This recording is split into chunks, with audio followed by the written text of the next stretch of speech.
you had approached me with an idea, just kind of nonchalantly. You said, hey, this is what I do for a living. I didn't know that you were a therapist.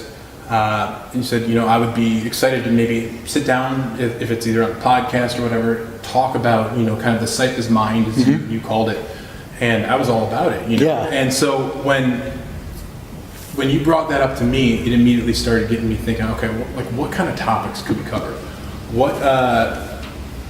I've always known that there's a lot of the mental game to it. There's a lot that people can take off the turf and apply it to their everyday life. But I really didn't realize, I guess, the depths at which that was true until I really started thinking about the various topics that we could cover. And it's pretty much sitting there in plain sight. It's actually above your shoulder right now is the Sypher. And that's like our code of conduct. It's the rules, the guidelines to how you play the game of Syphus. But if you really pick it apart, there's 8 of them up there that really have like a lifestyle bullet point. Like, yeah, absolutely. If you can pluck this and apply it to your everyday life, you're going to see some changes. And I guess what I first want to ask you, like, what were your aspirations in asking me to go over something? Yeah, so I've done a lot of work in integrated care, and basically what that means in a nutshell is it's approaching wellness from not any one area, but as kind of a whole self, and that's huge these days. I mean, we're not looking at mental health siloed from physical health, right? We're looking at the connection of all parts of yourself that inform one another, right? So, and I do a lot of discussions with the families and youth that I work with on the same topic, where, we just have this idea that health or fitness is just physical, right, or that mental health is just a reactive thing that we only address when things are already in crisis.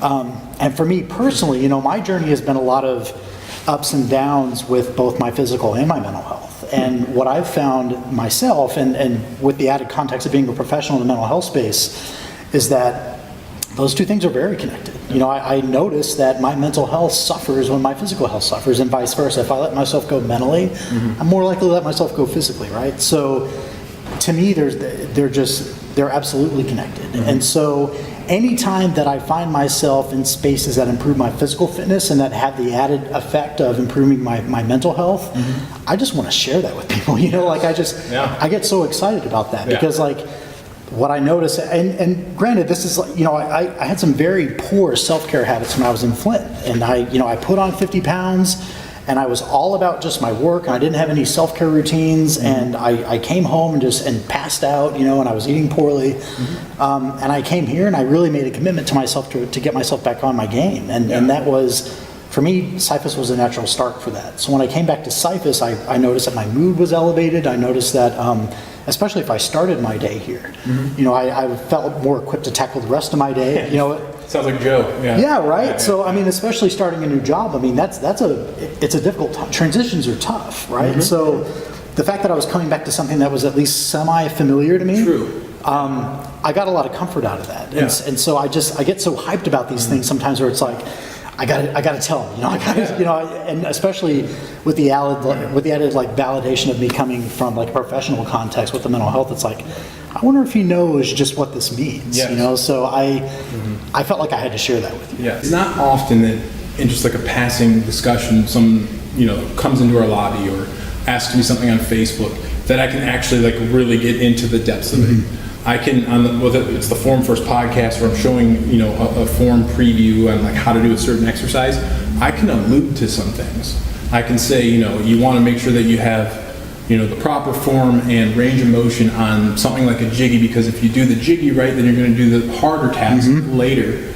But there's an overarching mantra, belief, if you will, that you can take from that. Okay, if I focus on whatever my task is right now in daily life, and focus on it and trying to just be present with it, there's a lot to be learned. And I could just tell in the conversations with you that immediately we could kind of jump off and have a really good connection and a way to I guess present it to the viewers and listeners to make it impactful.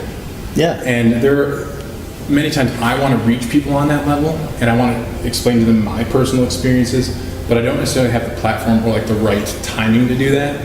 And so I think that this is a perfect, platform to do so.